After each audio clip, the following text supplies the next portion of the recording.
അർജുൻ ശ്രീധുവിൽ കണ്ട ഏറ്റവും ഒരു കാര്യം എന്തായിരിക്കും? ഒരു ഇഷ്ടപ്പെട്ടൊരു കാര്യം?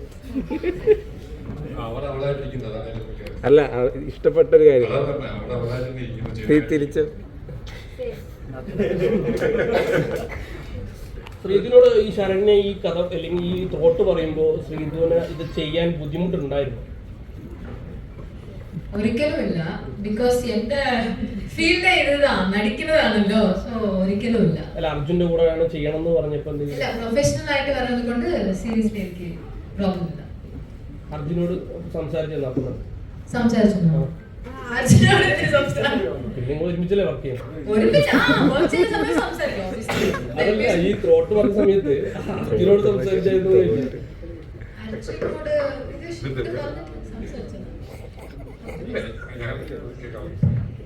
ഞങ്ങളോട് ഒരുമിച്ചാണ് മ്യൂസിക് ഷെയർ ചെയ്തത്. ഇപ്പൊ ശ്രീധുനെ കോള് വിളിച്ച് വെച്ച ഉടനെ അർജുന് കോള് പോകുന്നത് മനസ്സിലായി. 1 മിനിറ്റ് ഡിഫറൻസിൽ എനിക്ക് തോന്നില്ല ഇവരെ അങ്ങോട്ടും ഇങ്ങോട്ടും കോള് വിളിക്കും, ഞാൻ ക്യാപ്പ് കൊടുക്കുന്നുണ്ട്. സോ ഇതാണ് സത്യം. സോ ആദ്യം ശ്രീധുവിനോട് കംഫർട്ടബിൾ ചോദിച്ചു, ശ്രീധു കംഫർട്ട് ആണോ? ശ്രീധുനോട് ചേച്ചി പ്രൊഫഷൻ ആണോ? And comfortable. അർജുനോട് ചോദിച്ചു, അർജുൻ ഹാപ്പിയാണ് with so he told I am okay deal. and avada vannittu they are pakka professional and they are good buddies also. They are like my bro and sis. So eniki avaru thanna oru comfort adipodiyanu. I am so happy with them. Okay, thank you. Vinod last പറയുന്നത് അപ്പോൾ ഇപ്പോൾ already ഗോസിപ്പുകൾ വിറ്റ് market ആക്കി എന്നൊക്കെ പറയുന്നുണ്ട്. അപ്പോൾ ഇനി അടുത്ത ഗോസിപ്പ് വരാൻ ജാസ്മിൻ ഗബ്രി ഭയങ്കരമായിട്ട് തിരിച്ചു നിൽക്കുകയാണ്. അപ്പോൾ ഉടനെ ജാസ്മിനും ഗബ്രിയും വെച്ചിട്ട് ഒരു ആൽബം ഉണ്ടാവോ? അവർ സമ്മതിച്ചുണ്ടോ? നമുക്ക് അതിനനുസരിച്ചുള്ള പ്രോജക്ട് ഉണ്ടെങ്കിൽ അവർ ചെയ്യും.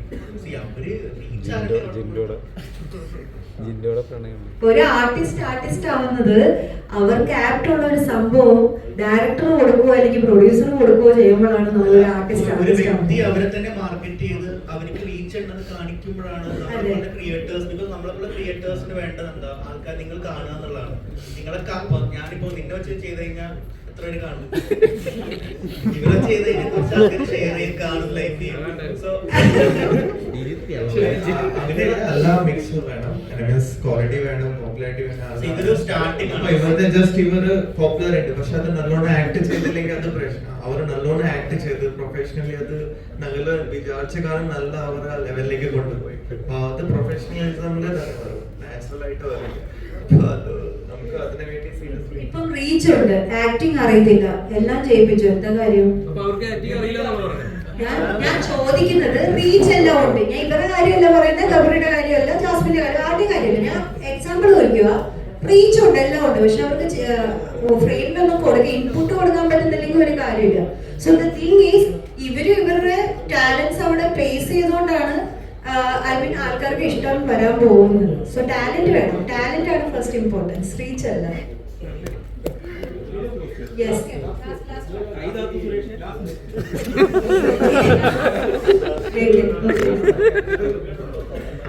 ജിൻഡോ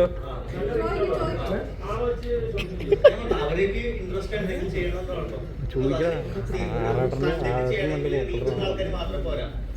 നമ്മളൊരു കണ്ടന്റ് പ്രിപ്പയർ ചെയ്യുമ്പോൾ ആൾക്കാർ ആരൊക്കെയാണ്? ഇപ്പൊ ഫോർ എക്സാമ്പിൾ എനിക്ക് പാട്ടിന് വേണ്ടത് ഒരു കപ്പിളിനെയാണ്. സോ ഞാൻ നോക്കുന്നത് എന്താ? എനിക്ക് ഏറ്റവും ഓഡിയൻസിനെ റീച്ച് ഔട്ട് ചെയ്യാൻ പറ്റുന്ന ബെസ്റ്റ് കപ്പിളിനെയാണ് നോക്കുന്നത്. സോ ഓരോ പ്രൊജക്ട് അങ്ങനെ തന്നെ. ഇപ്പൊ ഒരു സിനിമ ആയിക്കോട്ടെ, സീരിയലായിക്കോട്ടെ, ഷോർട്ട് ഫിലിം ആയിക്കോട്ടെ, ആൾക്കാരെ റീച്ച് ചെയ്യുക എന്നുള്ളതാണ് ഒരു ക്രിയേറ്ററിന്റെ മെയിൻ ഉദ്ദേശം.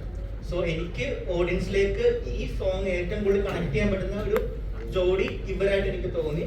അതിന് ഞാൻ ഇവരുടെ റീച്ച് മുതലെടുക്കുന്നുണ്ട്. കാരണം എനിക്കറിയാം ഇവരെ വെച്ച് ഒരു സാധനം ചെയ്താൽ അത് ഇങ്ങനെ ഒരു കണ്ടന്റ് ചെയ്ത് കഴിഞ്ഞാൽ എത്ര റീച്ച് ആവുമെന്ന് എനിക്കും അറിയാം, ഇവർക്കും അറിയാം, ഇത് ചെയ്ത പ്രൊഡക്ഷൻ കമ്പനിക്കും അറിയാം. സോ ഒരു പ്രൊഡക്റ്റ് അങ്ങനെ ഉണ്ടാവുക, അല്ലാതെ നമ്മള് റീച്ചുള്ള എല്ലാവരെയും എടുക്കണം എന്നല്ലേ ഉദ്ദേശിക്കുന്നത്. ആ കണ്ടന്റ് ആപ്റ്റ് ആയിട്ടുള്ള ഏറ്റവും ബെസ്റ്റ് ആൾക്കാരാണ്. നമ്മൾ ഒരു സിനിമ, ഒരു ഡയറക്ടറായി ഞാൻ ഒരു സിനിമ പ്ലാൻ ചെയ്താൽ ഞാൻ ചിലപ്പോൾ ലാലേട്ടനെ റീച്ച് ചെയ്യാൻ നോക്കുള്ളൂ. ലാലേട്ടനെ കിട്ടിയെങ്കിൽ അടുത്ത ആള്. സോ എല്ലാ പ്രോസസ്സും അങ്ങനെ തന്നെ. അപ്പൊ ഞാൻ ഏറ്റവും ബെസ്റ്റ് ആൾക്കാരെ നോക്കി എനിക്ക് ബെസ്റ്റ് ആൾക്കാരെ കിട്ടി. അതിന് താങ്ക്സ് ടു ശരണ്യ. ബിക്കോസ് ശരണ്യാണ് അതെല്ലാം കൺവിൻസ് ചെയ്തവര്. കാരണം നമുക്ക് ടെൻഷൻ ഉണ്ടായിരുന്നു, ഇതുപോലത്തെ പ്രൊജക്ട് അല്ലെങ്കിൽ ഒരു കല്യാണ പ്രൊജക്റ്റ് ആണ്. സോ അവർ ഓക്കെ പറഞ്ഞില്ലെങ്കിൽ നമ്മൾ നെക്സ്റ്റ് ഓപ്ഷൻ, കാരണം കണ്ടന്റേ മാറ്റിക്കളയണം.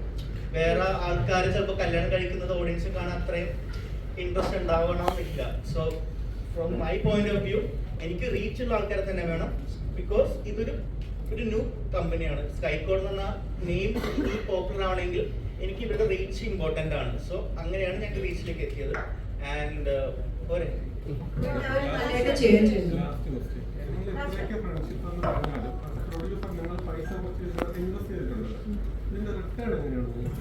കുറച്ചൊന്നുമല്ല, അത്യാവശ്യം നല്ല രീതിയിൽ ഇൻവെസ്റ്റ് ചെയ്തിട്ടുണ്ട്. ബിക്കോസ് ഞാൻ പറഞ്ഞില്ല, നമുക്ക് സോങ് തട്ടിക്കൂട്ടി എടുക്കാം. ഇപ്പൊ ആൽബം നമുക്ക് സോങ് തട്ടിക്കൂട്ടി എടുക്കാം, പക്ഷെ ഇവിടെ തട്ടിക്കൂട്ടൽ അല്ല നമ്മൾ കൂടുതൽ ചെയ്തത്. നമ്മൾ എങ്ങനെ ഇതിന്റെ ക്വാളിറ്റി എങ്ങനെ, അല്ലെങ്കിൽ ഫ്രെയിംസിന്റെ ക്വാളിറ്റി, അല്ലെങ്കിൽ ക്യാമറയുടെ ക്വാളിറ്റി, അല്ലെങ്കിൽ ലൊക്കേഷൻ, അങ്ങനെ നമ്മൾ ഓരോ ക്വാളിറ്റി വൈസ്, കോസ്റ്റ്യൂമിന്റെ ആയാലും ബബിഷയാണ് ഇതിലെ കോസ്റ്റ്യൂം ചെയ്തിരിക്കുന്നത്. അപ്പം ബബിഷയായാലും കോസ്റ്റ്യൂമില് സാരീസും ബ്ലൗസ് ഹാൻഡ് വർക്ക്സും അങ്ങനത്തെ കാര്യങ്ങളൊക്കെ കൊണ്ടുവരാൻ സിമ്പിൾ അല്ല, കളർഫുൾ ആകാനായിട്ട് കുറെ വർക്ക്ഔട്ട് ചെയ്തിട്ടുണ്ട്. സോ ബഡ്ജറ്റ് നല്ല രീതിയിലായിട്ടുണ്ട്. മെയിൻലി നമ്മൾ ഈ സോങ് ചെയ്തത് സിനിമയിലേക്ക് എത്താൻ വേണ്ടിയാണ്.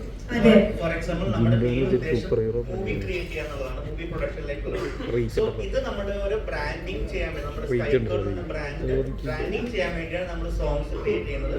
ആ സോങ്സിലൂടെ നമ്മുടെ പ്രൊഡക്റ്റ് ബ്രാൻഡ് ചെയ്തിട്ട് നമ്മളൊരു ഉഗ്ര മൂവിയായിട്ട് വരുന്നുണ്ട് 2025. സോ അതിലേക്ക് എത്തിപ്പെടാൻ ഈ സോങ് ഹെൽപ്പ് ചെയ്യുമെന്ന് കരുതുന്നു. പിന്നെ ഈ ചോദ്യം ചോദിച്ചല്ലോ, എത്രത്തോളം നിങ്ങളുടെ എല്ലാവരുടെയും സപ്പോർട്ടിലാണ് എനിക്ക് കിട്ടാൻ പോകുന്ന ഇൻകം. അപ്പൊ എല്ലാവരും സ്കൈകോഡ് പ്രൊഡക്ഷൻ ഹൗസിനെ ഷെയർ, ലൈക്ക്, സബ്സ്ക്രൈബ് എല്ലാം ചെയ്ത് എന്റെ ബാങ്കിലേക്ക് അക്കൗണ്ടിലേക്ക് ഒന്ന് ഫിൽ ചെയ്ത് അത്രയേ ഉള്ളൂ. അല്ല നമ്മള് കുറെ പ്ലാറ്റ്ഫോംസിൽ റിലീസ് ചെയ്യും. At a time 48 audio platforms, Spotify എല്ലാത്തിലും റിലീസ് ആവും. യൂട്യൂബിലെ ഇപ്പൊ പ്രീമിയർ ആണ്, ഞങ്ങളുടെ 630 വേൾഡ് പ്രീമിയർ ആണ്. പിന്നെ മ്യൂസിക് പ്ലാറ്റ്ഫോം 45+ മ്യൂസിക് പ്ലാറ്റ്ഫോമിൽ ഉണ്ടാവും. OTT അല്ല, OTT ശരണ്യന്റെ ഓൾറെഡി Spotify പോലത്തുള്ള audio platforms, audio music Spotify ഒക്കെ ഉണ്ടാവില്ല. പിന്നെ ഞങ്ങളുടെ സ്കൈകോഡ് ലേബിളാണ്, പ്രൊഡക്ഷൻ ഹൗസ് ഉണ്ട്. പിന്നെ ശരണ്യന്റെ ഓൾറെഡി സ്റ്റാർട്ടഡ് ഞങ്ങളുടെ ഒരു റെക്കോർഡ് ലേബിളാണ്. അപ്പൊ അത് റെക്കോർഡ് ലേബിൾ ടി സീരീസ് സാരഗാമ അങ്ങനെ ഉണ്ട്. അപ്പൊ അതിന്റെ റെവന്യൂ ഒക്കെ ഉണ്ട്.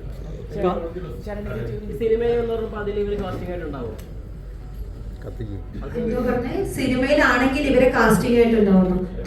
തീർച്ചയായിട്ടും ഇവരെ എന്താ എടുക്കാതിരിക്കുന്നത്, ഇവരെന്ത് അടിപൊളിയായിട്ടല്ലേ ഇവർ ഈ പാട്ടിൽ പ്രസന്റ് ചെയ്തിരിക്കുന്നത്. എടുക്കും, തീർച്ചയായിട്ടും എടുക്കും.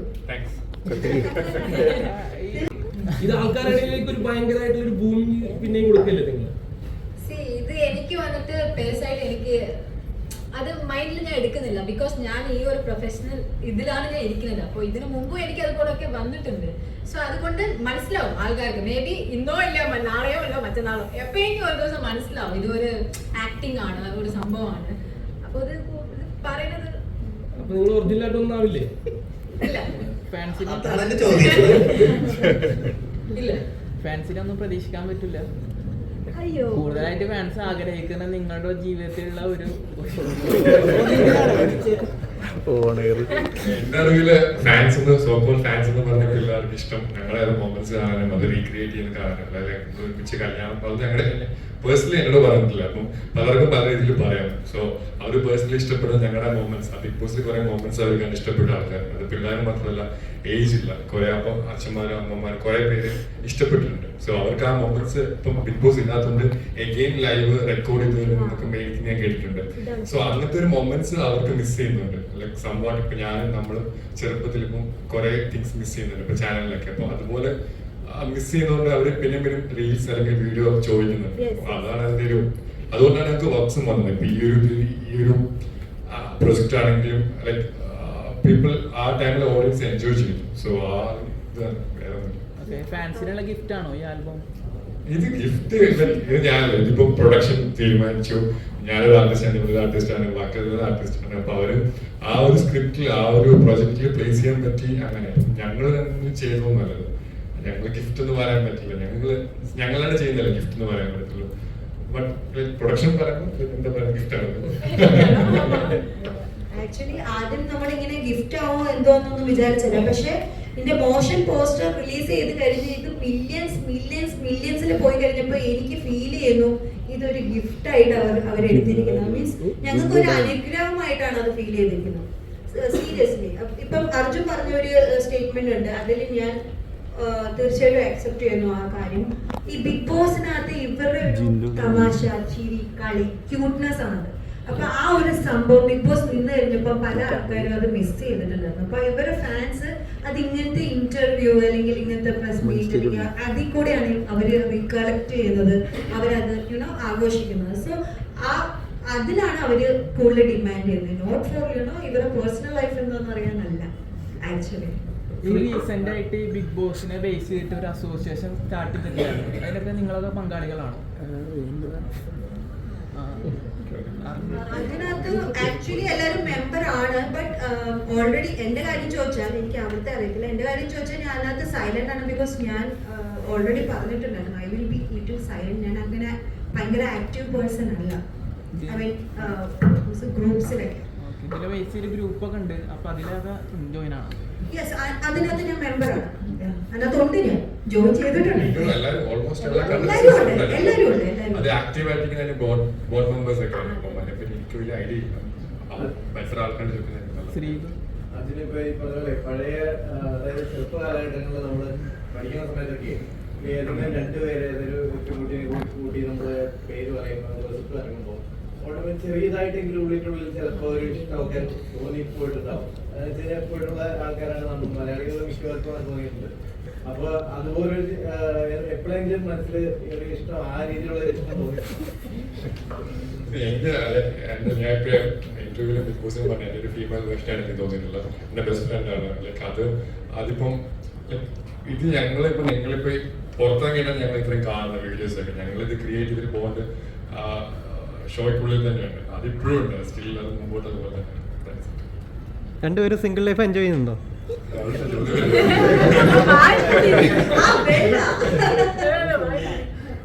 ഒരു ലൈഫില്ല എൻജോയ് ചെയ്ത് പോയിക്കൊണ്ടിരിക്കും. ഈ ആൽബത്തിൽ എല്ലാവരും ഉണ്ടോ? ബിഗ് ബോസിൽ എല്ലാം വരുന്നുണ്ടോ? അർജുൻ, ശ്രീതു, ഞാൻ, സിജോ, രതീഷ്. ജിൻഡോ ഉണ്ടോ? ജിൻഡോ ഇല്ല, ജിൻഡോ ഇല്ല. ജിൻഡോ ഇല്ല. ജാസ്മിൻ ഗബ്രി ഇതിലില്ല. അവര് വേറെ ഫ്യൂച്ചറിൽ ചിലപ്പം കാണാം. വേറെ ആൽബമാണോ? ഞാൻ പറഞ്ഞല്ലോ, നമ്മളുടെ ഈ പ്രൊഡക്ഷൻ ഹൗസിൽ വെറും സോങ്സ് മാത്രമല്ല, നമ്മൾ മൂവിയും പ്ലാൻ ചെയ്യുന്നുണ്ട്, സീരീസും പ്ലാൻ ചെയ്യുന്നുണ്ട്, പല കാര്യങ്ങളും പ്ലാൻ ചെയ്യുന്നുണ്ട്. അവിടെ എവിടെ ഈ പറഞ്ഞ മാതിരി മനുഷ്യനെ കണ്ണടയ്ക്കുമ്പോ ഗബ്രി ജാസ്മിൻ കാണുന്നു, അവിടെ ഗബ്രി ക്യാമറ എടുത്ത് വരുന്നുണ്ടെങ്കിൽ അത് മാർക്കറ്റിംഗ് അല്ലേ? സോ ആ മാർക്കറ്റിംഗ് യൂസ് ചെയ്തുകൊണ്ട് നോക്കാം. അപ്പൊ ഞാൻ നോക്കുമ്പോൾ പാട്ടിനെ ഏറ്റവും കൂടുതൽ മാർക്കറ്റ് ചെയ്യാൻ പറ്റുന്ന രണ്ടുപേരും ഇവർ തന്നെയാണ്.